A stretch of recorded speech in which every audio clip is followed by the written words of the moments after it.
to go get nothing to eat, nothing. I've been traveling for 7 hours. First of all, no real nigga is not finna not get no bitch nothing to eat. I told you, and I'm not finna give up no pussy for no flight. There's barbecue in there. No, I'm not barbecue eating in no there. leftover barbecue from yesterday. After you probably had a bitch over here already. No, that's not how you properly do this. I got you on a properly flight. I don't give a with a properly driver. All niggas wanna book me a flight. Okay. So like, what? All bitches wanna drop that neck. I don't wanna mention that though. Okay, why don't you fucking fly them out then? The fuck? That's exactly what I'm finna do. I should have told your whole ass that on the phone before you Watch came. your motherfucking I should have told your broke ass. Mr. Black himself, man. Oh man. I should have told your poor ass that on the plate. Oh man, Kodak Black. Nigga said I should have told your poor ass that on the plate. that the food would not be included. Yo, dead ass, my nigga. This nigga gave her a fucking Love and Hip Hop contract. This nigga said, listen. Gave her that 80-20 deal? Yeah, man, you gonna fly out, room and board is covered. You know what I'm saying? Transportation. You know what I'm saying? But you gotta get your old lunch. You know what I'm saying? That nigga checked her W-2s. He said, you do not qualify for free lunch. Here's the thing, right? What's up?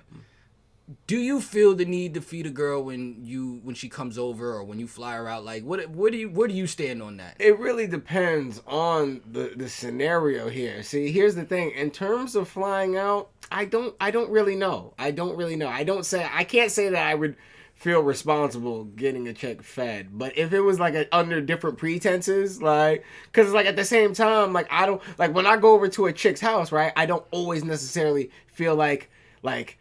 I'm gonna bring a bottle of wine over here. Like, nah. Like, the fuck you do. This nah, nigga, not every time. You wanna know why? What? No. You, maybe not wine, but you bringing some tequila because you like tequila. This nigga, I've never seen you go anywhere without a bottle. Well, I mean, that's true. That is true. But I get the yeah, but exactly. Like, that's really what it's about. It's like, am I supposed to do it? And that's the thing, right? Like, if I do some shit, it's because I like doing it. Like, I want to drink this wine. And we fucking anyway, so you might as well indulge in this wine. Yeah, you know what? Fuck the topic. You just brought up an even better topic. Yeah. You just got to the real part. Like, yeah, man. A lot of niggas don't know that part of the game. The I'm spending money because I want to enjoy this. Like, you know what I'm saying? You think I'm taking you out. I'm not taking you out. I want to go out, and I just want you to come with me. That's real game. That's real game. Niggas don't know that. Niggas and women don't understand that. Yep, that's a fact. You know what I'm saying? Like, that's a fact. And a lot of it is because, like, niggas try to throw it in their face after. Man, niggas, but I took you here. It's like, you wanted to come here. And that's some real shit. Like, it's like, nah, like, and that's why you should always do things for yourself. That way you can't even do, like, Nah, but when niggas get, what I'm saying is even the niggas that be doing it for themselves, sometimes they fuck up the game because when they get in a sticky situation, they use that as their points. Like, bitch, I took you to Six Flags. It's like, nigga, you bought an ultimate pass. Like, what are you talking about? You been had this park pass before you had me. You had the VIP summer pass. You told me that you knew the old nigga that danced. But nah, that shit is real shit. Like, even some women have been like, yo, but I don't get it. You say that there's nothing going on here, but you're spending this kind of money and you're doing da-da-da. It's like, that's because I want to do that. I want to do that. And because that's the thing. I enjoy your company separately, but don't get it twisted. I can chill with you and do nothing at the fucking crib. Mm-hmm. I want to go out. Like, I want to do this. So now I guess we're in the position of when you don't want to do anything. Yeah. Like, cool. you just, like, he didn't want to go out. No, he didn't. And he should have told her poor ass. I think we're getting to the crux of what this whole Kodak situation is. There's a lack of communication here. Like, he should have told her poor ass, hey, yo, poor ass, I got your flight, but you eat on your own time. I don't got no food baskets for you. I ain't cooking for you. Yo, poor ass is crazy, son. Like, yo, you got her in his phone under poor ass. Yo, you know every nigga got a nickname for the little joints in their lineup. Facts. You should not have a poor ass in your stable, son. Poor ass is kind of crazy. I'm not gonna lie. I don't feel bad for poor ass though. Yo, you don't feel bad for poor ass? Nah, cause she got the blog run that every rapper want. My nigga, this bitch say cheese, world star. You know what I'm saying? Word up. Kodak Black got artists that signed to him that don't get this blog run, my nigga. That's because they feeding chicks when they fly them out. Don't do that. Stop doing that, man. That's like when I used to give ones at the strip club I was booked for. And niggas would be like, yo, you don't have to do that. You don't gotta do that. You know what I mean? They're gonna stop talking about you. You know what I'm saying? All promotion is good promotion. Exactly. You know I know the manager's in the back looking like, is this nigga throwing the money that we gave him? If we wanted to pay these bitches, we would have paid them. This nigga is crazy. He's fucking up my game. Like, Usher came in here with the fake money at least. Yo, and I gotta say, I love strippers at every party, but if I gotta go to one more spot where niggas ain't tipping the strippers enough, like, I'm gonna be upset because I don't give a fuck that you ain't giving them their money, but then the strippers just be walking around with a bunch of attitude. And there's something about a chick that's naked with attitude. It's like that's extra confusing to your dick. That's just extra confusing. You be like, why are you so mad? You making me hate all strippers. Like you cold and naked and dunks. Like, I get it. Like, all right, so there's many reasons why he could have not fed this chick. Yeah. And it could have either been the principle of it. You know what I'm saying? He does have a song called Pimpin' Ain't Easy. Yep. It could have been he didn't want to be seen outside with a side chick. And it could have been maybe he didn't want DoorDash to pull up and see his side chick and then go blog about it. It could have been that he already ate the barbecue earlier, and now he feels disrespected because it's like, I indulged in the barbecue and I'm rich, bitch. Who are you? Who are you to not indulge in the barbecue, in my barbecue? Who the fuck are you? I was eating this earlier. Yo, this some good ass barbecue. Yo, you just brought it to a level that I never would have thought of. You just brought it. No, because I feel disrespected like this. Because if I'm eating some shit that I cooked, right, and it's leftovers and it's good enough for me, oh, it's not good enough for you? Yo. It's not good enough for you now? Oh, excuse me. So you can gobble my kids, but you can't eat my cuisine?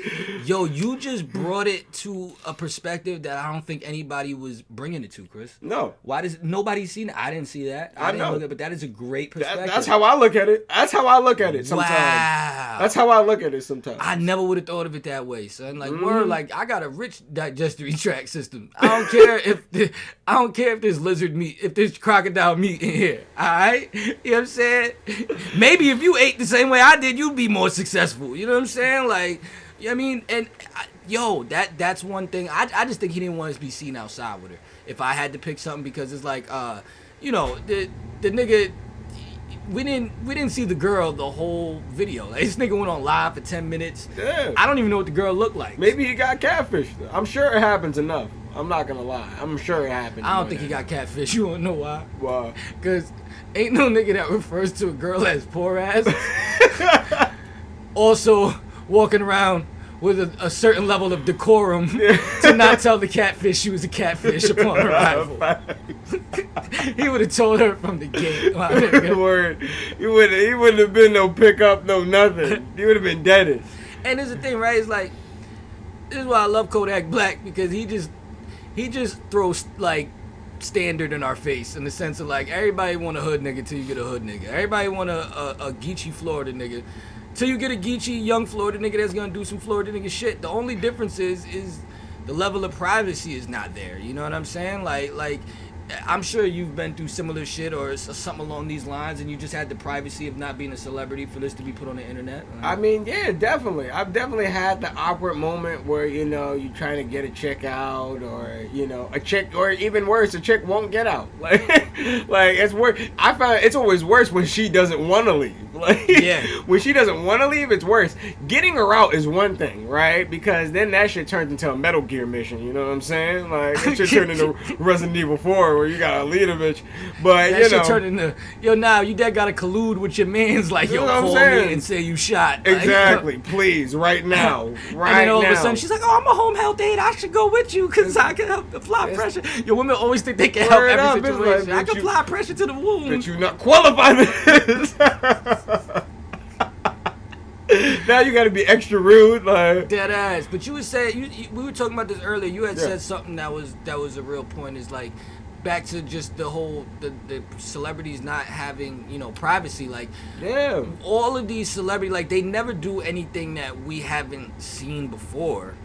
They just do it as celebrities, and then the world reacts to them like they're crazy. Like, do you think that, like, Does every celebrity at one point have a quote unquote scandal that's really just some normal shit that's just happens to regular people or hood niggas or whoever? It's just that now they're a celebrity, so it's put all the way out on Front Street. Yeah, 100%. I would argue that like the majority of stuff that we catch, like just celebrities doing, that's weird stuff. Like I mean, other people do it all the time, but because they're not famous, you know, it doesn't really matter. Like a good example of this, you know, rest in peace to him, is I think his name was David Carradine, the guy in Kill Bill, who was found, he'd hung himself. He was into auto asphyxiation, so he would choke himself and then masturbate.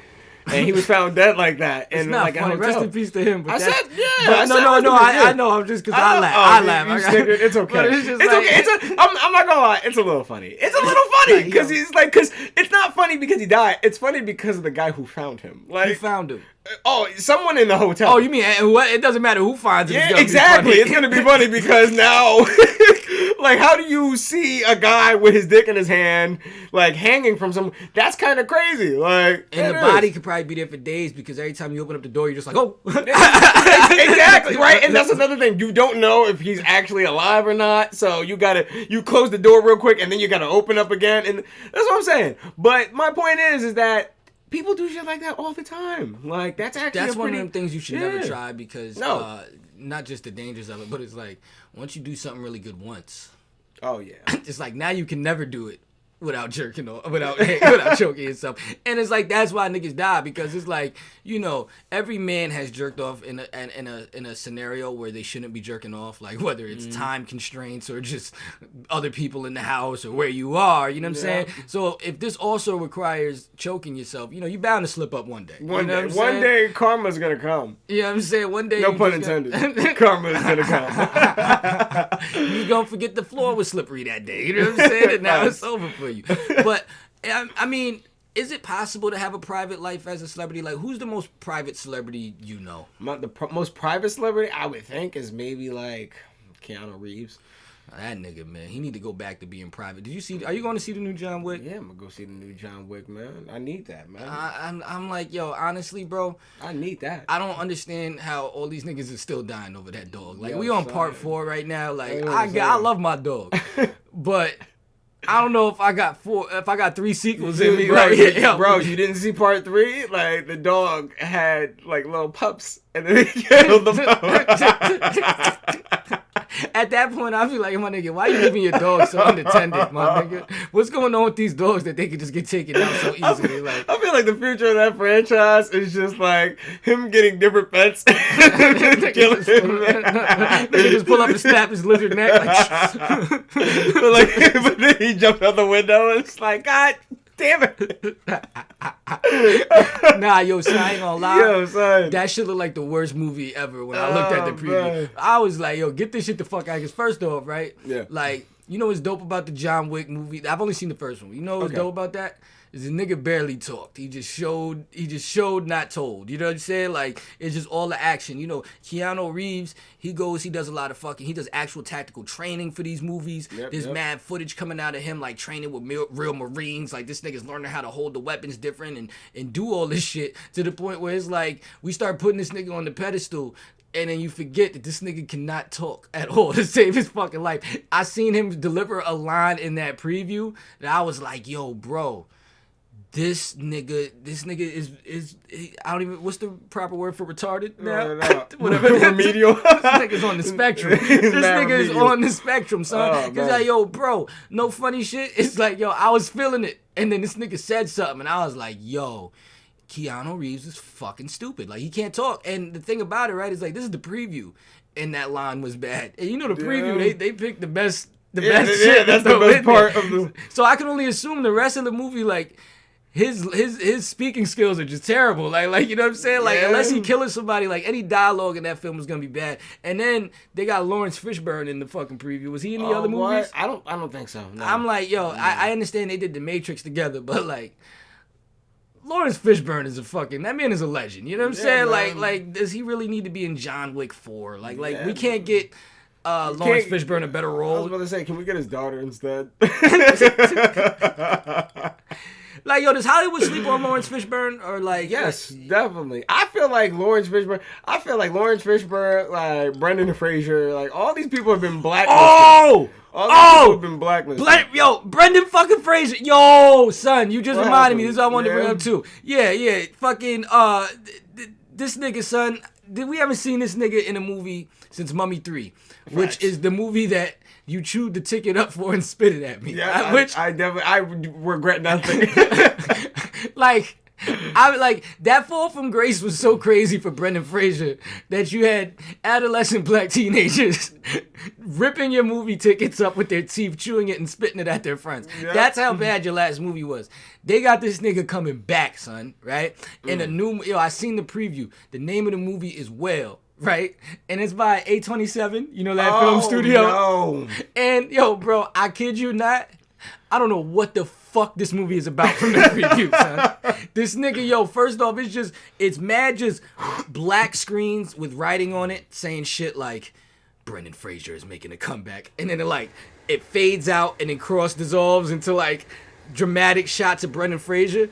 And this nigga's just mad fat with a breathing tube in his nose. And then he's like, you know how he's like, yo, people are beautiful. He's just saying these deep ass quotes, and then it'll like fade out the black. It'll have like another quote like, people are riveting at his performance, and then it'll just show like a girl on the beach, but like water going over her feet in the sand, and then it just goes back to this nigga, and he's just mad fat again, looking out windows, and then the trailer goes off. I don't know what the fuck the movie is about, and it's called Whale. You know what I'm saying? This is this nigga's comeback, my nigga, and I don't know if he's the whale, if the whale is a metaphor. I don't know what the fuck is going on, but yo, son, bro, like, so his comeback essentially is that he is going to be starring in the first underwater erotica movie. Because that's what it sounds like. No, the girl was like a kid. Oh, man. The girl was like a kid, so it's like, I don't know what fucked up story they're trying to tell you. What is this? Yeah, but this is the Brendan Fraser comeback. All right, so I'm assuming that this movie has to be an indie movie, because it's A24. Yeah, exactly. Are they indie? You probably know better than me. I would at this point, I hope so, because this is not going to make money. You are not going to get your money back on something that's not a comedy with Brendan Fraser. All right, he had one drama. All right, that was Crash. And Ludacris carried that movie. I forgot that nigga was in Crash. All right, Ludacris carried that movie. Yes, he did. Much, Ludacris and the nigga that's the Spanish nigga, Latin nigga that was giving it up. Facts. For his daughter and shit. Mm-hmm. But yeah, continue. Yeah, man. I don't know. I'm so. You're not going to see Whale? I'm not going to see it. You know what? You need to make a Monkey Bone too. A Monkey Bone was fire. Make a Monkey Bone too.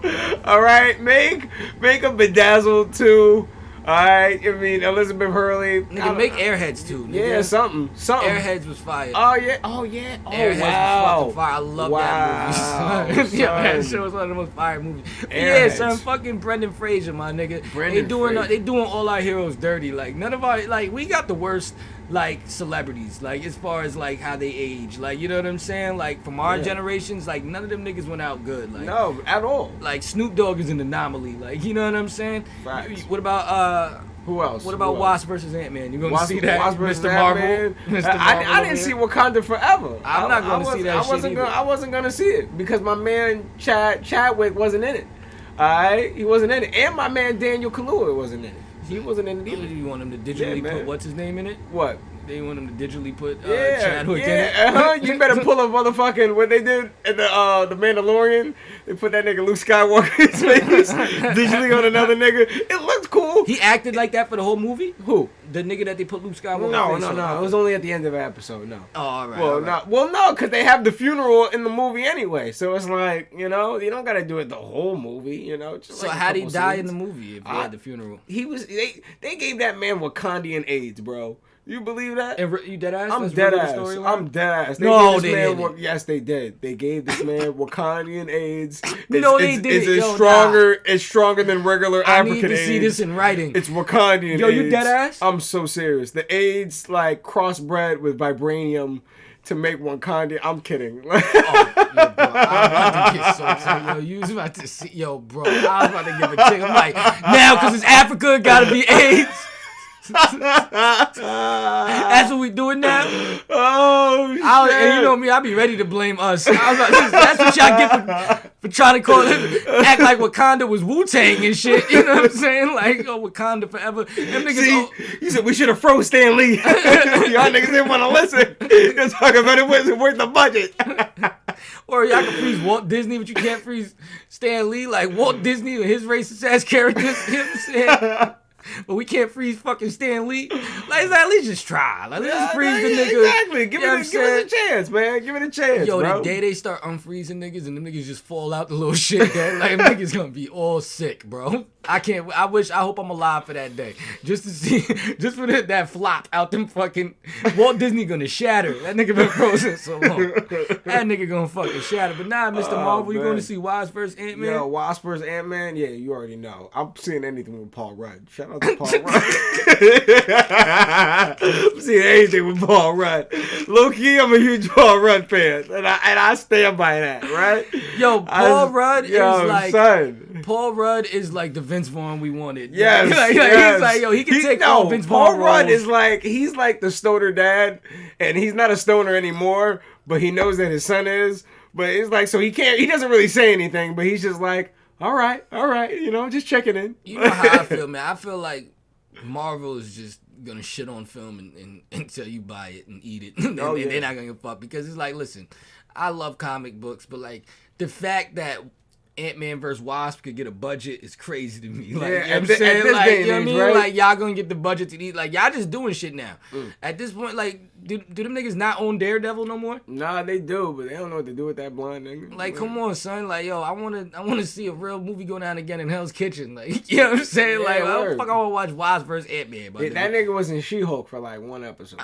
What is the lore of Wasp vs. Ant-Man? Like, the lore? Yeah. The lore of Wasp vs. Ant-Man is that, like, the Wasp's dad is like a very famous scientist, right? And he created a thing called the Pym particle, right? So essentially the Pym particle allows motherfuckers to shrink to like a molecular level. And for whatever reason, you know, Paul Rudd, he has the special mojo. He has the special mojo that syncs well with the Pym particle. You know what I'm saying? Why they need to be pin size? What? No, it's not Pym. It's Pym. Pym. Why they need to be Wasp and Ant size? Like, what is that doing for the mission? Why that shit is? I think actually this is the one where I don't know if you've seen the other ones. No, but no, you never seen the other ones. I don't watch Marvel movies. Okay. Well, one of the first ones, in one of the first Ant-Man, like, essentially Ant-Man, he like his suit fucks up and he shrinks to a molecular level that's so small that he like essentially is going through dimensions and shit. So I think this is what this one's gonna be about. I think this one's gonna be about the multiverse. This shit is gonna be about Stan Lee's DMT trip. Because I think facts. That's what it sounds like to me. Like, yo, like it's gonna be about Stan Lee's first time at Burning Man. I could never respect a superhero with a dick that small. This is why I'm not looking up to Ant-Man and none of these niggas. You ain't shrinking me into my dick shrink. But he can also be Giant Man. Nah, what the fuck? He's not Ant-Man no more. He should be some other shit. He's Giant Man. He's Ant-Man and Giant Man. They doing too much, my nigga. Like, pick one, nigga. Yeah, certain shit is fly in the comic that just shouldn't be a full feature. Like, you know what I'm saying? Like, yo, come on, man. We can't get Birth of a Nation 2. We can get this shit, my nigga. Fucking sick of it. Fucking, anyway, outside of the movie realm, into the TV realm. Yeah, man. You know our boy, man. That nigga ruffling feathers. Oh, yeah. Dave Chappelle. Oh, yeah, definitely. You know what I'm saying? This nigga, man, he can't miss. Every time this nigga open his mouth, somebody gonna get offended. The Anti-Defamation League is yo, that's the new funny shit about being canceled too. Them niggas don't even be having no actions like that in instances. Like, they just like, it's not even like, yo, with Kanye, it was like he lost his deals. Kyrie is like he lost his deals. Dave Chappelle, who's not signed to nobody, it just comes out as, these niggas is mad. like, what are you gonna do, nigga? You know what I'm saying? Take away my birthday, like Louis C.K. said. Like, you feel me? Like, that's a fact. That's kind of like, I don't want to, for our people that didn't see the last episode, I don't want to reference the last one too much, but that's kind of going back to what I said about like Kanye being just signed to everybody. It's like when you see a nigga like Dave Chappelle come out and run his mouth, you know what I'm saying, how he want to run his mouth, even though I don't feel he said anything offensive. It's like, y'all niggas can't take no deals from me, nigga. You feel what I'm saying? Exactly. Like, I'm not losing nothing. Y'all niggas just gonna buy the next special, nigga. Exactly. And I'm gonna collect these Saturday Night Live royalties. 100%, man. Nah, Dave Chappelle, as usual, came out with the Bomb Diggity Snapper monologues. And, man, he said a lot of real shit, man. He said a ton of real shit, man. And, the funniest thing is that, like, he like it always takes a comedian, and it sucks sometimes because niggas is just so like hell-bent on being offended. Sometimes it takes a comedian to open up the dialogue, and the dialogue was similar to a conversation that I'd had with somebody. It's just like the fact that I don't think it's racist to say that there's Jews in Hollywood. Right? There's a lot of Jewish people in Hollywood. I think it might be a little weird to say, and even Dave Chappelle acknowledged this. He said, I think it might be a little weird to say it. Like, it's not weird to think it. Like, it's not weird to have the thought in your mind. And I was just thinking earlier today, man, a lot of motherfuckers, sometimes I don't say every single thought in my mind. Right? Because sometimes I don't want to be looked at as crazy. Because sometimes my mind has weird ways of connecting certain things together. And I'm just like, you know what? Intrusive thoughts, all that shit. Yeah, motherfuckers ain't going to understand this thought. So I might as well just keep it to my goddamn self. But yeah, man. Dave Chappelle, man. Always dropping the facts. Well, what do you think they have to be mad about? Like, let's try to get into their mind. Before we state the obvious, like what is this just a headline for the Anti-Defamation League, or is there any like what could they have held on to where it's like this is they said he was desensitizing anti-Semitism. Yeah, well, see that's the kind of the weird aspect, right? Because it's like if someone's making a joke or giving a criticism to a particular community about something, right? They try to spin it in a way where it's like he's desensitizing hatred towards a community, which really don't make no sense, because motherfuckers that don't like certain ethnic groups don't really need excuses. I don't know if they've ever talked to like a racist old white man who don't like black people. He don't need no excuses for why he doesn't like black people. Like, and his facts is gonna be wrong. Exactly. Like Martin Luther King, he was a communist. Exactly. It's like, well, what ground do you, like, they'll just throw something out there like, I don't like y'all because y'all not human. Like, he'll just throw some shit out there, and it's like, I can't really refute that, because if you don't think that I'm human, there's not really much that I can do about that. You know what I'm saying? So you saying, like, they think that there was a malicious plot to this, is what they're saying? Yeah, I think it's weird. I think that, what's the best way to say this?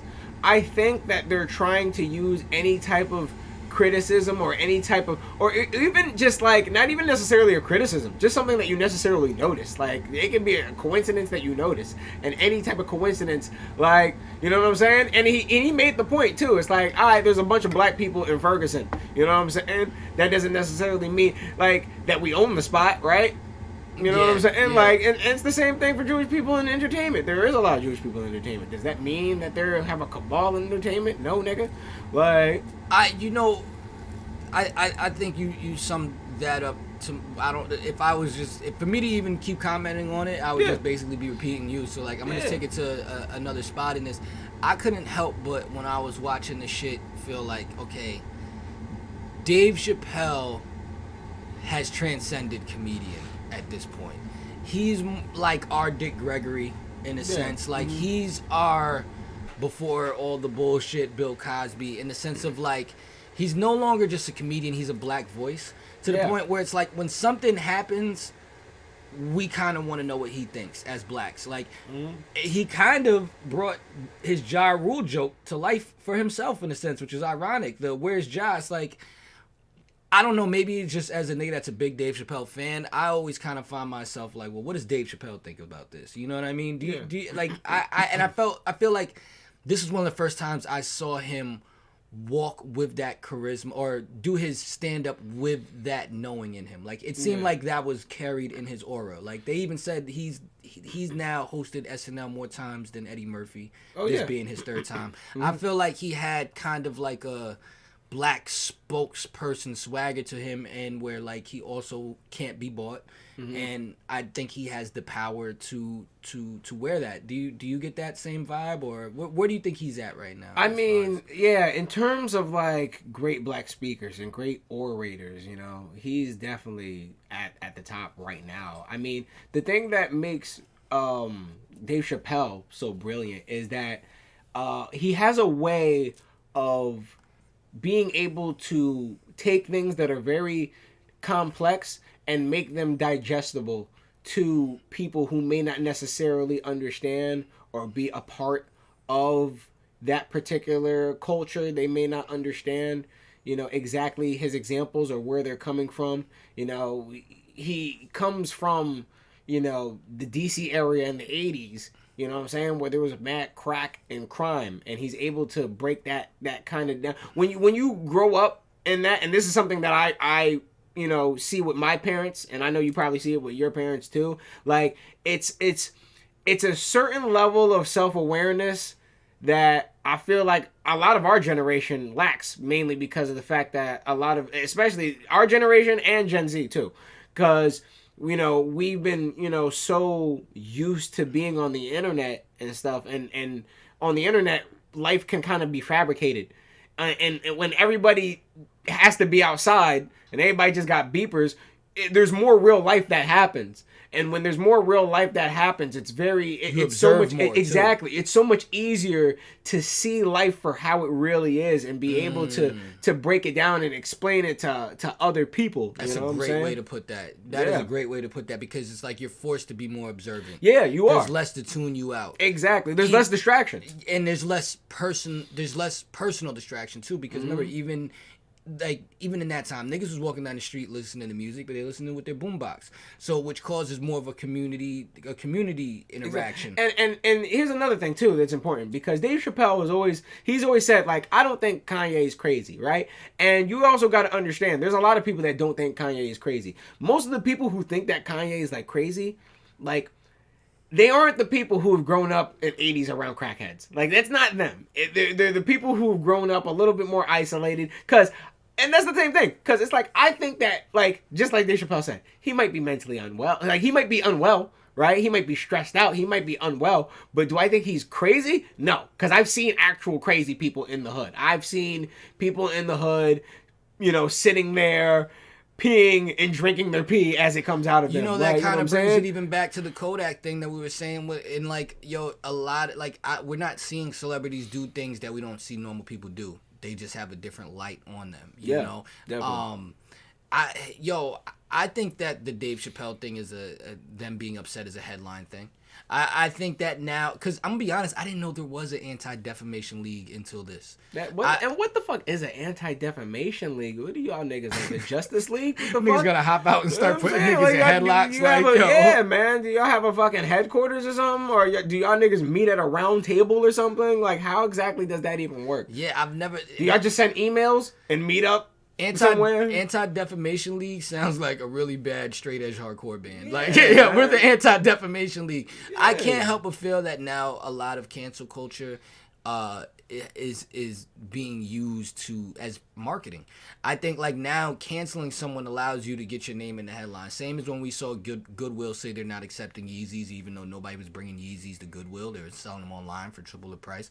I think this is just a whole PR thing. Like especially with like someone like Dave Chappelle, I feel like a lot of people that have like a lot of groups that have certain agendas, you know, when he talks, it's like their fingers on the button. You know what I'm saying? Exactly. It's like he's hot, like in the sense of like, all right, we know he's gonna say something that we could take and make him the enemy. And I don't know. Do you even think Dave Chappelle was necessarily even trying to even stand up for anybody, or was he just doing an act? Like, what do you? I don't think. See, here's the thing, right? I don't think that he's trying to stand up for anybody, because it ain't his responsibility to stand up for anybody, right? Because even at the end, it's only really his responsibility to stand up for himself, right? That's really what it is. And what Dave Chappelle notices, that's what's going on in today's culture, is he has to. I know exactly what he feels. He feels like, I have to say something now, because if I don't say something now, eventually they will come for me. They will come. I will be next. They've already tried. So if I don't say nothing now, and that's a lot what you hear from Bill Burr, and you're starting to hear more of this, right? It's kind of like you're starting to hear more older comedians, whether it's Louis C.K. or Bill Burr or Dave Chappelle or even sometimes Chris Rock, having more political opinions, because it's like, if you don't say anything, eventually you won't be able to say shit. They already know that. Can I be a devil's avocado for the sake of convo? Please. Because I don't necessarily feel this way. Yeah. But do you think one could argue, right? Because I thought of this too. I always try to look at everything from every different angle. Like, I always try to put myself in other people's shoes when people are offended. Definitely. Not really that I give a fuck. Yeah. It's just that I'm trying to understand. Exactly. So, do you think, like with Dave Chappelle, right, being one of the quote-unquote, I would say he was one of the first people to get canceled. Yeah. Like, he was the first one with a cancel attempt on him with his show, them labeling him a crackhead, and with it not being true and there being an honorable reason behind it. He is kind of like the black guy that didn't do it but got locked up and then came home and was like, police are corrupt. Do you think that it's fair for some people to maybe look at him and go, his opinion can easily be shaped by his experience, in the sense of when it comes to certain people that shouldn't be offered the same credence, he will offer it? And once again, this isn't my opinion, but I was trying to put myself in that opposite brain of thinking. Like, what if, because the fact that this nigga really was framed, he's leaning more on the side of when he sees something going on, he thinks that it's going to be unfair to blacks. Yeah. When sometimes that may not be the case. What do you think about that? You know what and this is about to kind of get deep here, right? Like, again, we're back. Yeah, right? We're back. We're back. This kind of reminds me of, cuz we got to remember that even during the monologue, and this is important, Dave Chappelle said that, the reason why I don't do anything is because one day they might try to steal my sneakers. And y'all niggas didn't listen to me. Y'all didn't listen to me when I said that, right? And here we are. Here's Kanye West, bare feet in the street without no chain. And you know what the exact shit that reminds me of? And it's crazy because it all comes back full circle, right, to this whole anti-Semitism thing, right? It reminds me of a story, right, called Nights, right, by a guy named Elie Wiesel, right? And Elie Wiesel was a young boy who was captured by the Nazis and had to live part of his life in a concentration camp, right? And what's crazy, that in the beginning of that book, right, we find out he was black. No, I'm joking. Right? So was he was the original Hebrew. Right? No, my bad. That's too funny. It was too easy. Funny. You sent me that layup. I had to slam dunk. Yeah, man. But my fault. In the beginning of the story. Oh. No, we good. All right, yeah, he just got real black. It was a light on me. All right, but there was a character in the book, right? And anyone who's read this, you can also, jog your memory. This might jog your memory of this part. There was a character in the book who everyone in the town, right, that Elie Wiesel was living in, thought was crazy, right? And every day he would stand outside and he would tell people that Nazis are coming, and they're gonna kidnap people, and they're gonna kill people, and they're gonna take all their shit, and everyone thought this motherfucker was crazy, right? And he would stand outside, and Elie Wiesel was kind of the only one that really kind of believed him, right? And he keeps saying this shit, and one day he disappears. No one sees this motherfucker. And then the next couple of days after that, the Nazis come in, right? To me, Dave Chappelle is that nigga that was standing there in the square yelling at everybody. The Elie Wiesel nigga. Not Elie Wiesel, because he was just a young boy. He was just a young boy. But to me, Dave Chappelle was the nigga in the square telling everybody that motherfucking the Nazis is coming.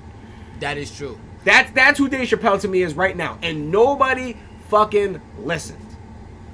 I agree with that. I just think that, and once again, this is just still be playing the devil's avocado, right? Mm-hmm. So let me not even say I think that. Yeah. I think that is true. However, I've seen Dave Chappelle do stand-up acts where he kind of leans on the defense of people that probably wouldn't ride with Dave Chappelle. So I don't necessarily draw any conclusion from that, right?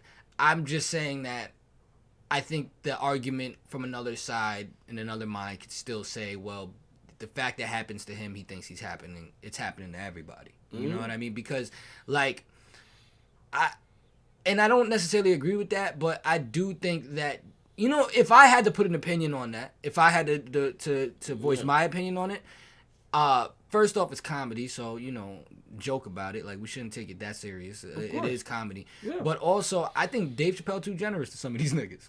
I think Dave Chappelle will shoot bail for a lot of niggas that would not really come stand next to Dave Chappelle in the way that he would stand next to them. Yeah. Because what we're essentially seeing here is Dave Chappelle is standing next to niggas. He's not trying to, but there was a certain level of sincerity in his voice, even when their names came up, that I just felt like, you know, he doesn't want to see his, like, Kanye West was one of his first guests on the show as a musical guest. Yes.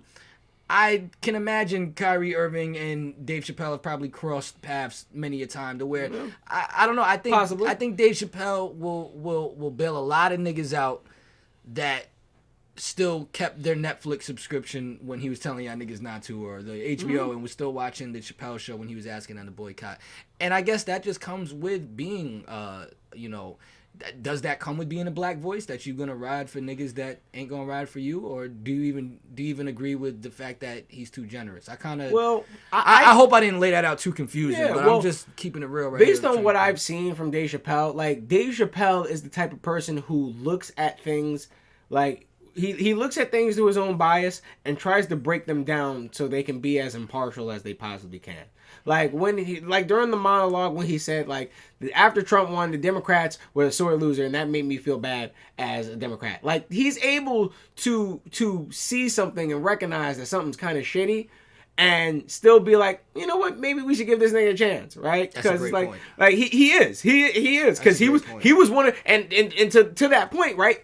He was probably one of the only black celebrities who was saying, let's give this nigga Trump a chance. I mean, you know, we've given George W. Bush a chance. Like, how can this be really any worse? But you know what? That's another example of him riding for niggas that won't ride for him back. I guarantee I don't think it's riding, though. Not riding, but he'll stand next to people. Like, all right, standing next to niggas that won't necessarily always stand next to him. Like, which I think is honorable. I just want to make that, you know, be known. And I don't know if that's his intent. But even with him saying, yo, I'm a Democrat, right?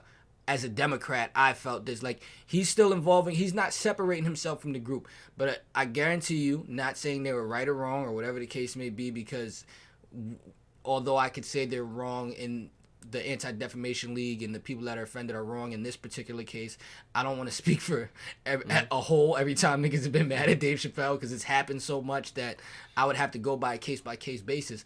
But I would be willing to bet 95% of people that have been offended by Dave Chappelle were Democratic, if they even associated with him. Yeah, exactly. And that's kind of going to what I'm saying. Well, I was gonna say that goes back to, it's like, you can call yourself something, but regardless of if you call yourself something, right? If that group, you know, if that group excludes you, you know, it doesn't really matter, right? You know, Dave Chappelle can call himself a feminist, and he has before, but if a bunch of women feel as if he's not a feminist, I mean, it doesn't really matter. It's just a title. It's just words. You know what I'm saying? And he can truly feel like he's a feminist. But other people who are feminists feel like he's not.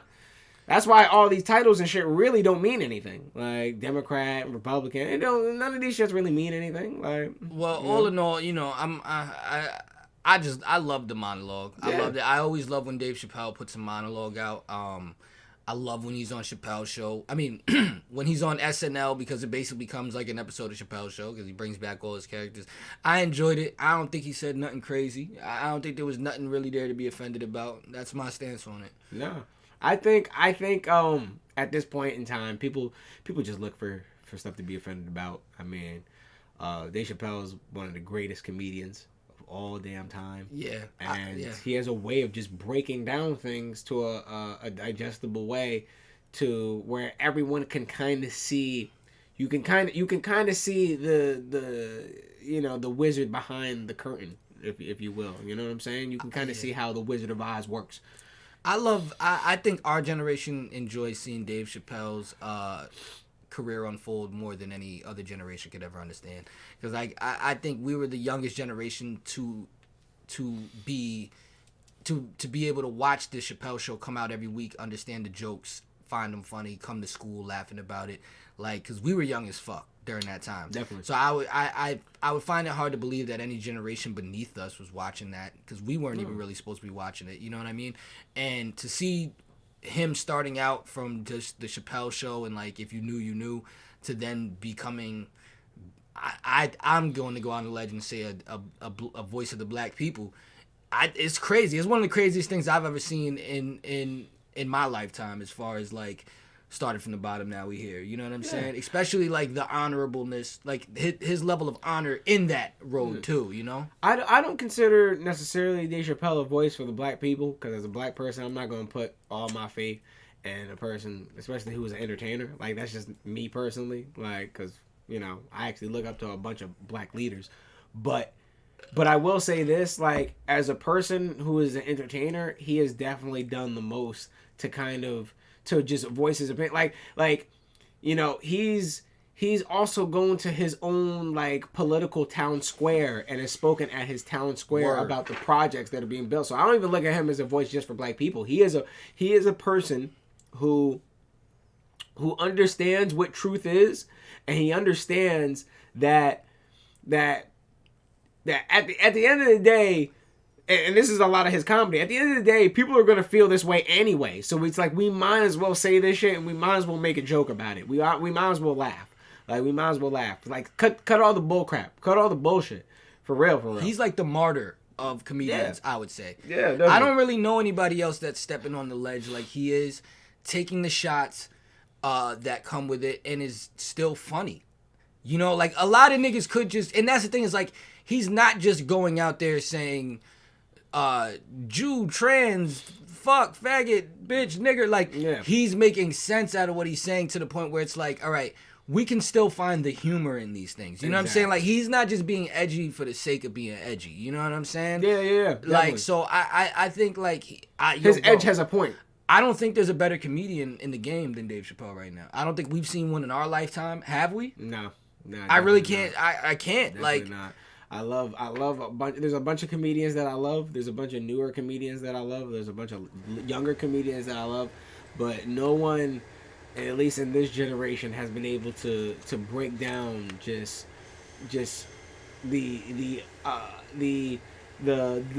double standards of society and the social construct that we have here. You know what I'm saying? No one's been able to break that down the way he has. In a relatable way too. Like, it's like, he puts it right in front of you. But you know, I enjoyed it. Did you catch any of the other skits? It was pretty funny. No, I didn't catch any of the skits. I don't watch SNL like that anymore. You know what I like about when Dave Chappelle go on SNL? Why? What's up? He helped give my man Keenan the black pass. Like, he be holding Keenan down. I feel like he be pulling Keenan to the side. Like, I know what you're thinking, buddy. Like I know how you feel. Like, you're around all these white people. Like, I got you, my nigga. Like, you know what I'm saying? We're gonna put some stank on this. You know what I'm saying? We're gonna put some stank. Yo, what do you think what do you think Paul Mooney would have to say about Kenan Thompson? Son? Oh, like, my God. Like, you think Wayne Brady was offended? That's that what nigga will hurt that nigga feelings. Yeah, but yo, not too much happening in the news cycle this week, so I ended up on World Star, which I haven't been on World Star in a little minute. Like, oh, really? Yeah, nah, that shit. Now Instagram is pretty World Starred out. Yeah, exactly. So I seen this video, right? There's these two black suburban dudes. Okay. And they were sitting exactly how we're sitting right now. Right. And I was like, damn, these niggas look like us. You know what I'm saying? Just more suburban. And they put a video out talking about the modern day woman and how that they're black dudes, they're from the suburbs. Yeah. But the fact that they don't fit the tropes of what, you know, the quote unquote popular black dude is now, which basically to them was equating to gang banging, drug dealing, big chain, Yes, bust a gun. The Pookie. Yes. The Pookie. The Pookie. Yes. That black girls aren't into them. Yeah.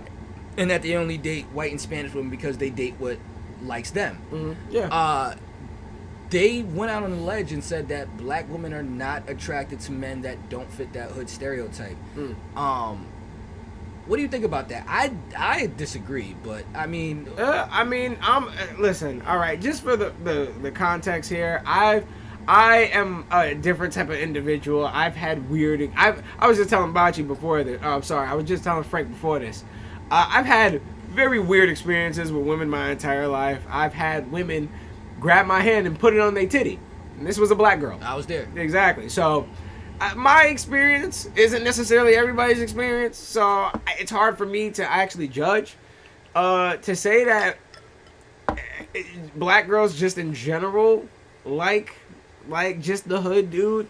I mean, there's an element of bad boy that every woman likes. Every woman likes that bad boy factor. They just do. They equate it with protection, and they do like that shit. They do.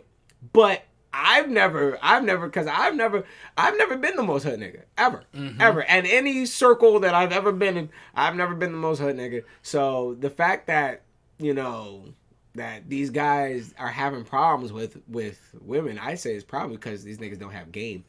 That's really what it is. They don't have game, and it goes back to what we were talking about. No, they didn't say they didn't have a problem with. They said they had a problem with black women. Yeah, no, exactly. And I feel a part of it is probably like self-defeating, a little bit. Like I think that's what the problem is. I think when they see black girls, they're assuming already that this particular black girl is attracted to a hood nigga. You think that deep down they don't probably feel black enough? Yeah, that's probably what it sounds like. It's like they feel as if they don't necessarily measure up. Now, I'm not saying that there aren't black women that love gangbangers and pookie ass niggas, but I've messed with plenty of black girls that never dated hood niggas. So I don't know what to tell you. The irony of I thought that was like nothing more far from the truth than that statement, because anytime I've gone out and I had like white friends with me, like white boys and shit, the black girls always went for them. Like, yo, bro, like, you know what I'm saying? Like, you in New York, I don't know if everybody watching, from different places, but if you from New York, I know that black women love a white boy with some Timbs on. Like, like any white boy I brought with me that had Timbs on, it was on. Like, you know what I'm saying? Like, they mushed me to get to him. You know what I'm saying? Like, I always thought that they loved, like, I thought that was a thing. Like, you know what I'm saying? Like, I thought that was like a stereotype. And like on some, like, the niggas always, the white boys coming and taking on girl. Like, you feel me? Like, is that just a New York thing? Or like what? Like, I don't know. Because these niggas didn't look like they was from New York. Let me be real. To be perfectly honest, I don't know. I feel like that might be like more of a foreign white dude thing. I mean, I'm gonna be honest. Cause like I said, I've never been a hood nigga. Like, and I've never had any problems with black women. I don't know. I've dated some pretty thuggish girls. I'm not gonna hold you. Thuggish bone. Yeah, I'm not gonna hold you. But it's like I think I feel like this generation has more niggas online complaining about women. Yeah. Than any generation. I mean, there hasn't been a lot of online generations, but like. Yeah, exactly. Like, y'all niggas will get online and really let y'all insecurities fly to the point I'm starting to feel bad for y'all. Yeah, I be real with you. Like, you feel me? Like, y'all niggas, bro, because it's like, yo, the hood niggas, they be like, oh, y'all want a lame, y'all want a square. You know what I'm saying? The one, not all of them, but the ones that are, then the other insecure niggas, you know what I'm saying? They going online talking about, oh, the women, they only want gang, but they don't want these educated dudes. It's like, which one is it? Maybe y'all niggas just don't get bitches.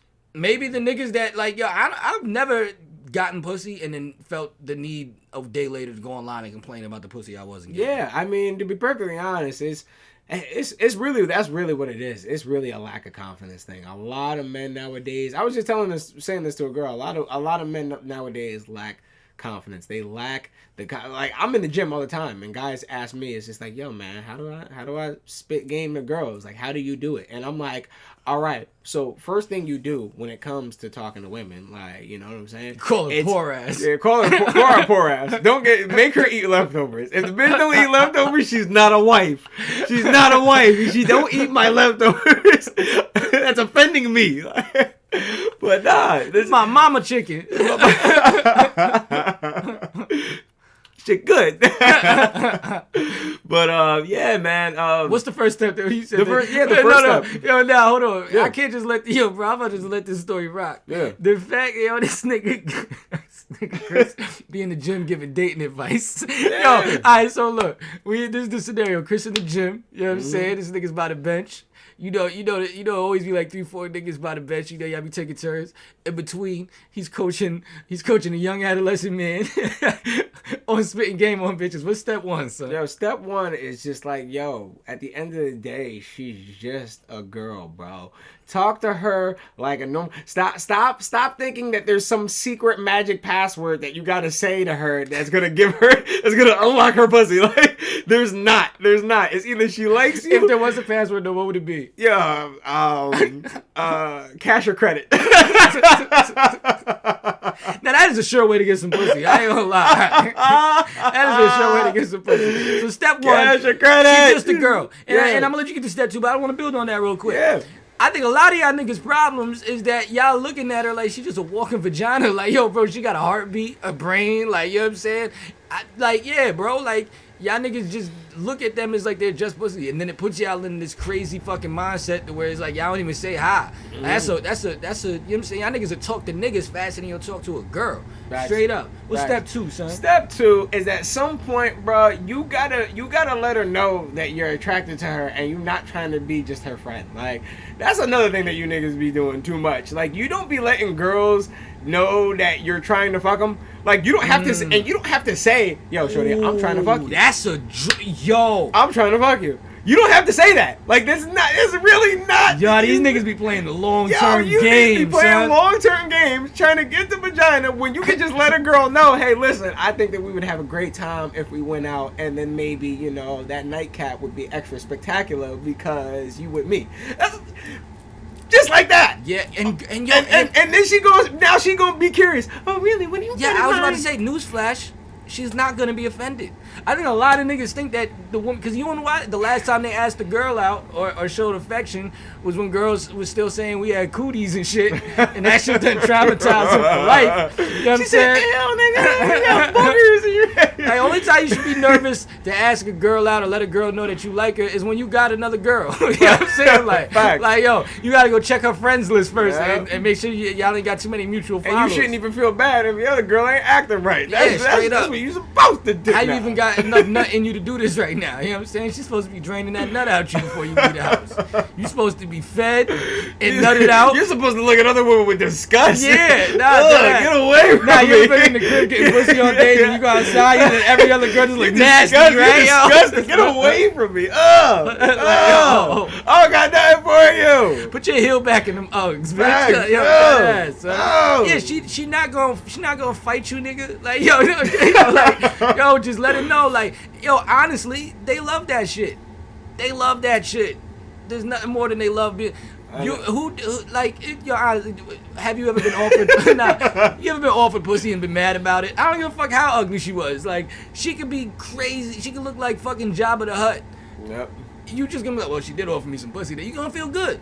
What's step three, son? Yeah, step three is that be prepared to take an L. Be prepared to take an L. Because as a guy, dating for you, nigga, is a numbers game. It is a numbers game. Motherfucker, it is a numbers game. Now, don't get me wrong. Like, the better looking you are, the more money you got, and the more clout you got, those increase those numbers. But best believe, there's going to be a whole bunch of girls that are going to say no or flake on your ass anyway. Because the fact of the matter is, women flake on each other. So they damn sure gonna flake on you. Yeah. You stand no chance, nigga. Yeah, no they chance. That is so real. No chance. And 9 times out of 10, you know what I'm saying, there's a nigga there helping them with the flake too. Like, yo, just tell her. Yo, just tell them. Yo, I love helping a girl fuck her plans up. There's nothing better than that. Nah, I really do, son.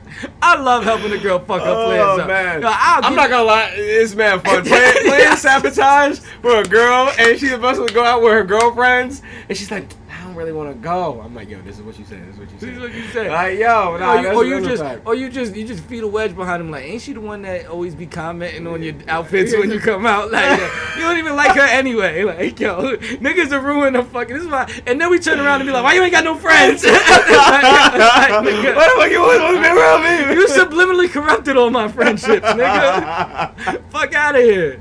Word up, son. Yeah, man. And then step 4, it was if you gotta add one more step. If I gotta add one final step, man, is bro, when it comes to asking out a shorty, you should only have to ask her one time, nigga.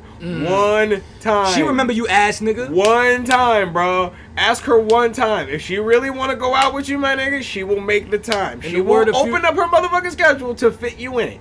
That's one time. If you get a maybe, if you get anything that's not a yes, fall back. Fall back. In the words of that Future doesn't mean you can't get a date, but fall back. In the words of Future Hendrix, when bitches want to be here, they be right here. You know what I'm saying? Let 2 Chainz come to town. Speaking of that, Lori Harvey, I've heard is back with Future, so. Oh, well, listen, man. If she want to be right here, she'll be right here. You know what I'm saying? Sometimes they gotta go do that stint with the nigga that ain't what her last man was. You know exactly. What that's the good nigga. Yeah, just so she's like, you know what? I can't still get a good nigga now. Fuck this. I'm out to the streets. To the streets I go. Nah, but yo, I'm gonna add step 5, man.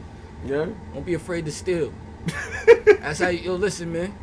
Don't be afraid to steal from these bitches. That's you know what I'm saying? Okay. That's my step 5. Like, yo, listen, she leave anything out that's yours, man. She should have, cause who is she to accuse you of fucking stealing? You know what I'm saying? I bought this flight. You know what I'm saying? I don't know where your iPhone is. Like, yo, steal, my nigga. You know what I'm saying? Like, that's how you get further. Like, it's like, yo, you don't do nothing in life without investing. You know what I'm saying? So it's like, you know, you gotta make money to reinvest it. You know what I'm saying? You can't afford to take 6 bitches out a week to eat. So, you know what I'm saying? Rob this one, take the next one out, rob her. You know what I'm saying? Reinvest it into other bitches until you get to the one that all you gotta do is get the round trip Uber. You know what I'm saying? And like, yo, at that point, it's like, shorty, you really tripping over $17 that's missing? You know what I'm saying? You told me you was gonna go half of me anyway. I just took it without you looking. So, yeah, you told me you was a boss. you told me you was a boss, bitch. That you keep talking about your little night shift you work. You know what I'm saying? Like, don't you know talking like that around niggas like me will get you hit? You know what I'm saying? Like, yo, don't be flaunting your wealth. You know what I mean? I had niggas, yo, man. Yo, bro, real shit. Like, my uncles and them niggas coached me young how to steal from a girl. They like, yo, listen, man, in the morning, you just start filling her up. As you do, you just act like you filling her up in the morning, and you just take her shit. You know what I'm saying? You out for the day, man. You mean they not gonna? You mean they gonna think they misplaced that? Women are terrible with money. Anyway, so yo, let's end it on this last little topic. I seen a question going viral on Baller Alert. It was, what was cool when you were younger that isn't cool now? What was cool when I was younger that isn't cool now? Oh man, it depends on how young we talking about, because it's like at a certain age, shitting myself was cool. It damn sure ain't cool now. If I shit myself, that ain't cool, bro. That ain't cool. What else is cool? If I go out of my way to say that someone's ugly, like, that's not cool. As a kid, you can do that. As a kid, you can call someone ugly right to their face. You can go into a grown-ass adult and be like, you are ugly. Like, as hell. So you miss it. So if we zoom that out, so you miss being able to be unfiltered. Oh, I miss lack of, like, see, here's the thing. Lack of consequence for your opinion. Well, here's the thing. It's like, because as a kid, it's like someone else provides for me. So it doesn't really matter what I do. Like, you know what I'm saying? Someone else feeds me. Someone else clothes me. Like, it doesn't matter if you ban me from Modell's, nigga. I don't buy my shit. My mom does. What was the wildest thing you did as a kid that, like, you only got away with because you was a kid and you quote unquote didn't know any better? Like calling someone ugly, or I can tell you what I did. The wildest thing that I ever did as a kid that I got away with, just for the fact that you were a kid. Like, you look back at that now and you like, wow, why did I do that? And it's like I would never. I can tell you mine. It's a lot of stuff. I can tell you mine. But I punched a pregnant girl in the stomach. Oh wow. Wow. My aunt, I was like 5, 6 maybe, and my aunt, she brought me to her friend crib, and she like, that's wild. I'm gonna get this story. Hold on. Oh my god, that's wild. That's wild. Nah, cause bro, I still try to understand my thinking in this as a 5-year-old. Like, I be going to try to put myself back in my 5-year-old brain. Like, is it a bubble? That's the only thing I can think. Nigga, I'm like, I pull up her friend. We in the projects, right? So you know how it was. Nobody had phones or nothing back then. You just go knock on somebody's door and see what they doing. So her homegirl came out and she was at the door and she's like, "Look, Brandon." Oh shit! I just gave him my government. Anyway, look, Frank Mucus, baby Frank Mucus, baby Frank, little nigger baby. Look, baby Mucus. Yo, there's a baby in there. I said, "There's a baby in there?" She said, "Yeah, there's a baby on her stomach." I just hit it with the haymaker. Yo, my aunt was so disappointed in me. She was like, "No, why would you do that?" Because I wanted to see if that nigga could scrap. Apparently not. See, your baby might be dead. I never met this woman in my life. Why did I feel comfortable punching her in the stomach, son? Yeah, that's kind of wild. Bro, what the fuck was wrong with me? Bro, I'd have got rid of me after that. I'd have been like, I don't even think she told my mom. Like, that shit stayed between us. Like, you were defective at that point in time. Yeah, nah, bro, I'd never done nothing like that. Like, what in the world? What in the world? Jeez. Yo, I wish I was lying right now. Yo, this is a real story. Why was I comfortable punching that woman? And let alone, why was I comfortable punching the woman's baby in the stomach? Yo, with a haymaker. Like, that nigga came out with a dent in his head probably. Geez. Like, yo, that ass. Yo, I feel like a lot of my karma is still coming from that. Like, you know what I'm saying? I mean, probably, mine would probably be beating up Lucas as a kid. Shout out to Lucas. We got a homeboy, right? That his name is Lucas. Shout out Luke. But one of our friends, one day he was telling a story. Like Chris and we from Peekskill, New York, small town in Westchester, and just like every other small city, there's different neighborhoods, different complexes, different shit like that. And Chris being a original Hampton Oaks boy. What was y'all niggas back there? Ho boys? The Ho boys. The HO boys. The HO boys. My son was an original HO boy, and I used to frequent Hampton Oaks with the gang over there. Mm-hmm. And him and the Hampton Oaks niggas, they was just having a talk about their early days in Hampton Oaks. And our man's Lucas was like, yeah, I was just hanging outside one day. It's like one of my first times being outside in Hampton Oaks. And then this black kid just ran over and beat me up for no reason and ran back in the house. And this nigga Chris was like, yo, I was that black kid. This nigga beat his mans up when he was younger and didn't remember. I treat Hampton Oaks like gang initiated, nigga. You a young kid. You a young kid. We gotta see if you got handles. All right? What was going through your mind when you did that, son? What was going through my mind is I found a trick that I could take advantage of. Right now, I'm angry. I am angry. I was an angry kid. I'm not even gonna hold you. It took me a minute to get unangry. I'm not gonna lie. So you think you weren't angry? That's where meditation and shit came in. This nigga think he unangry till we in fucking traffic. Nothing make this nigga angrier than traffic, son. Yo, this nigga. That's the only time I'd be scared for my safety. It's when New York City traffic. No, man, you do this in New Jersey. You do this in Massachusetts. Any state. Like, it's not just New York City, man. You do this in town. My God. Any state. Anywhere I've been with you with a car, you gonna bring up, yo, bro. And it'd be dumb funny because, like, yo, bro, this nigga will place blame on the whole city for this one driver. Like, yo, we was in fucking, I forgot where we was. We was in New Jersey and somebody cut him. No, we was in New Jersey and this nigga had trouble finding a liquor store. He was like, that's why I hate New Jersey. It's like, yo, son, how you putting that on New Jersey? Like, yo, like, I gotta put that on New Jersey, bro. A nigga could cut him off in Connecticut. He'd be like, see, this is why I hate Connecticut. It's like, yo, man. You hate Connecticut. I learned the minute that I hated Connecticut. The minute I hated Connecticut is when I learned that there are parts of Connecticut is a dry county. I said, nigga, what the fuck is that? Damn, I didn't. And I was in college.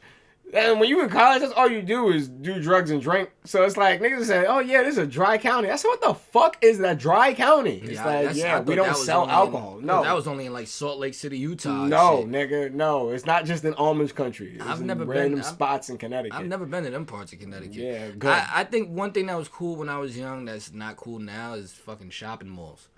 You know how wavy shopping malls used to be? Shopping malls used to be. Shopping malls. See, and that's another reason why you young black kids ain't good at talking to women is because there's no shopping malls. That's what we used to do. That's where you get your weight up. That's where you get your weight up. That's where the most girls were, and that's why you would kind of have to sink or swim. You know what I'm saying? You and your mans, there might be 3-4 of y'all. Y'all split up. Y'all go around the mall trying to get as many numbers as y'all can, and you know. Nah, I got my weight up by the 6 train. Yeah. I did that math early in school. I was like, all right, I was going to school in the city. So I'm like, yo, I'm on 125th. This the 456 stop right here.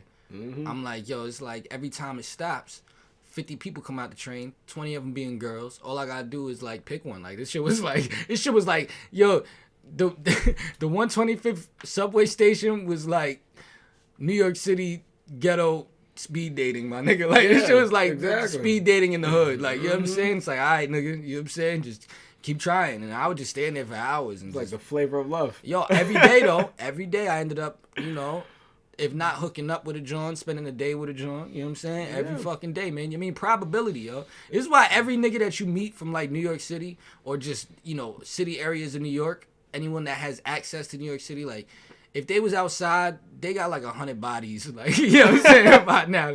Like anytime you go to the city and you ask niggas they body count, it'd be something ridiculous, my nigga. Like, you know what I'm saying? Like, because the probability is just too crazy. It's just too much. It's just too much. All this, what did the nigga, can't get paid in the earth this big? Like, nigga, like that ass. But nah, I miss going to the shopping malls when like, why my theory on why shopping malls is trash now is just because it's like, everything is so much smaller. Like, everything is so much more digital. Like, everything was bigger back then. So it's like, for you to, like, I'll give one example. Fucking, nigga, they used to sell VHS rewinders that were bigger than the VHS player. Oh, yes. You know what I'm saying? Like, everything had a crazy accessory on it. Like, so everything was just bigger. There was just more storage for everything. Everything, yeah. So whereas like now, even if you go to a poppin' mall, it feels like everything is so small that like the grand, it's not as grandiose as it used to be. Oh no, not at all. And that's another thing too. It's like a lot of the cool stores that used to be there ain't there anymore. Yeah, like the only thing that still gives that mall vibe, you can find you a good Spencer's, you can find you a good Hot Topic. Not even Hot Topic. I just say, honestly, like, I feel like all malls are living off of Spencer's Gifts profits. Like, you know what I'm saying? Like niggas come for Spencer's Gifts. Yeah, niggas come for Spencer's Gifts and just get distracted by other shit. Like, I swear to God, bro, like, it's nothing wavy in the mall no more. You know what I mean? Nah, that's a fact. Like, I knew that the mall was starting to die because here's the thing. Like, the mall used to be a popping place and you didn't really need a lot in the mall. Now, there's motherfucking go-kart rinks. It's mad extra shit. It's just like it's mad extra stuff. Like there's a bumper car joint in the Palisades, like Billy B's, that which is like Chuck E. Cheese and stuff. Like once it got to that point, I'm like, damn, like you gotta have stuff like this in order for your mall to even thrive. Like, nah, in the mall, that's true. A lot of shit now is just like event shit in the mall. Like, the mall is where like you used to get your first little taste of freedom, like back in the day. Like, you know what I'm saying? Like that usually, like, I remember even times where like you would go shopping with a parent and be like, yo, that first day where you're like, can we meet back up? It's like, all right, meet me back here at this time. It's like, yo, there was so much going on in the mall. It's like, that's where you learned life, nigga. You know what I'm saying? You fuck around, come back with a piercing, a tattoo. You know what I'm saying? Like, I feel like everybody got some devious shit from a mall somewhere when they was little. You know what I'm saying? Man, fuck around, meet a guy with a white van, and I come back. Yo, dead ass. Another thing that was cool when I was young that's not cool now is UPN. Remember how wavy UPN used to be, my nigga? Like, UPN used to be wavy, my nigga. Like, we don't got too much good black television no more, my nigga. I know. Like, we don't got the Parker. Yo, bro, that 90s lineup was crazy between, like, the Parkers. Moesha, fucking the Steve Harvey Show, Jamie Foxx Show, like, Fresh Prince of Bel-Air. Like, you don't get Smart that. Guy. Yeah, what was the last good black, like, show like that? Like, don't say Atlanta. What? I wasn't All right, What? Because that's the only thing I hear niggas say about black shows. I've never heard you say it. But. Yeah, exactly. Oh man, the last great black. I'd have to say the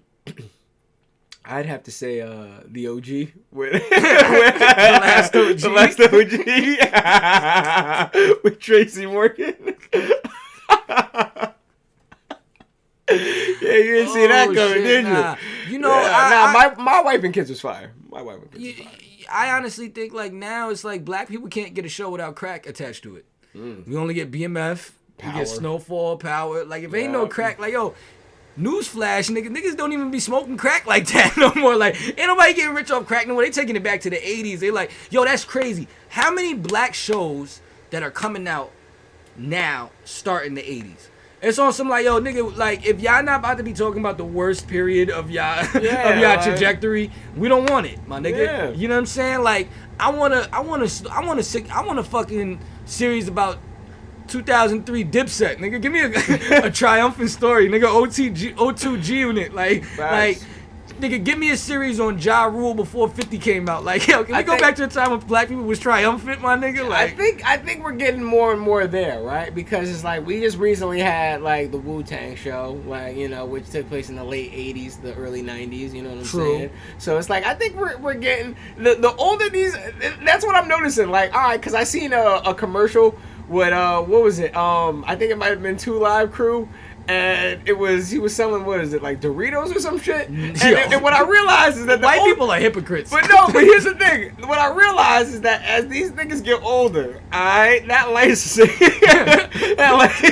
contract sounds better and better. It really does. Because these niggas don't want to tour no more, bro.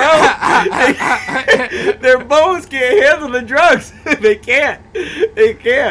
Nah, so, I mean, but you know, can't touch this. Yeah, the MC Hammer story might be fire, bro. Oh, it's gonna be fire. But that's the 80s. Somebody in there gonna be smoking crack, bro. Find me a black series that don't got crack in it. I'll wait. No. Niggas said no. The black story needs crack in it. All right, it needs. I ain't gonna lie, I'm talking this shit, but if like I know the show got some crack, I'm watching that shit. I want my entertainment to have crack. I want it to be real because it's really. There was actually a series that was just called Crack. Yeah, I ran to that shit. I'm like, yo, I want to see this one. This is show me the central point of this show. Crack. Nah, I want to see a nice series taking place in 2010. I want to see an ill 2010 series. Niggas is getting light, stabbing niggas over Montclair's. Like, you know what I'm saying? Niggas getting set up via BlackBerry Messenger. Like, French just came out. Like, yo, I want to see a series that take place in that time. I want a show that just, like, from, like, the early 2000s on, like, it just dramatizes all of the best hip hop club fights, like, and then Mano walked in. Like, little did Chris Brown know Frank Ocean came to fight. Just mad. No, that would be fire. Mad dramatic reenactments of like the fights we didn't see. I'm telling you, I want to see a dramatic reenact. Yo, nah, you know a story hosted by 50 Cent. We're gonna call it Up in the Club. Nah, I want to see the Diddy story, my nigga. Oh my god. I don't even care about the Biggie's parts. Just bring it to the part when you showed up at fucking your son's school with the cattle prod and fuck the coach up. I want to see that. Like, I want to, yo, bro. Think about that, cause you know what, like niggas that make series. That's such a P Diddy thing. Niggas that make these series, like, they know when it comes to those moments, they know when to pull out all the cinema stops. You know what I'm saying? So it's like, you know, they gonna give a line that like it's always funny when like we don't have the footage, cause like That nigga P Diddy gonna be in the middle of the fucking the gym, the basketball floor. The coach is gonna be on the floor like, no, please. And he gonna be like, I thought I told you that we won't stop. And then it's not gonna show him getting shot. It's gonna show like the light, the light from the electric. You're gonna just hear him screaming from outside the gym like, no. Oh man, son, I don't think you gotta worry about detention again. Bad boy. Now we going home, son. Nah, deadass. I want to see these. Like, you know what I mean? Like, yeah, man. There's a lot of hip hop stories that they should tell. Like, stop just showing me beef. Like, show me the wacky shit, right? Yeah, like, show me Jadakiss's like path to learning how to break dance. Like, show me that. All right, show me that. I want to see that. All right? I want to see before he was nice at and it. What was the injury that caused him to stop? Like, yeah. What was it? What was the talk like that happened? Like Sheik just came out one day. But then Jadakiss realized that he would never be with Sharonda, and thus started trapping and rapping. It was the girl that broke his heart. He was like, I'm never break dancing again. Yo. Look at this Kango on the floor. I'm never boogie. Oh shit. Nah, but that'd be the funniest shit too. Like there should just be a whole series on like what rappers thought they was gonna do before they got the rap. Like what the original plan was. You know what I'm saying? Because it's like, I ain't gonna lie, a series behind like Jadakiss's breakdance crew would be fire. Like, you know what I'm saying? Like, yo, like what was his breakdance crew like? The YO Hot Steppers.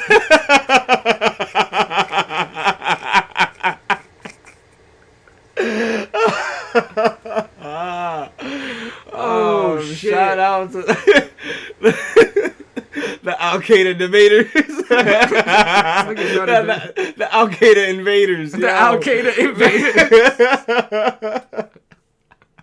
Nah, you got it. This is before Al Qaeda, so they had some shit like, we're the Wildin' Stalins. Like, we're the Wildin' Stalins. Yo, son. Oh my God, son. Yeah, man. Anyway, it's starting to get late. You know what I mean? Yeah, man. This has been a fun episode, man. This has been fun. Yeah, I liked it. You know, I had fun. You know, if you're watching this, subscribe. You know, yeah, man. As always, if you like the content, subscribe, share, but make sure to definitely subscribe, man. We're trying to get to 300 by the end of the year, man. And y'all already got Exotica, the vlog, to 1,000 views, man. That's amazing. And I know it's because y'all loving the content. Y'all loving the content, man. And we love you and we appreciate you, man. First of the month, we out. Don't forget to steal from these bitches.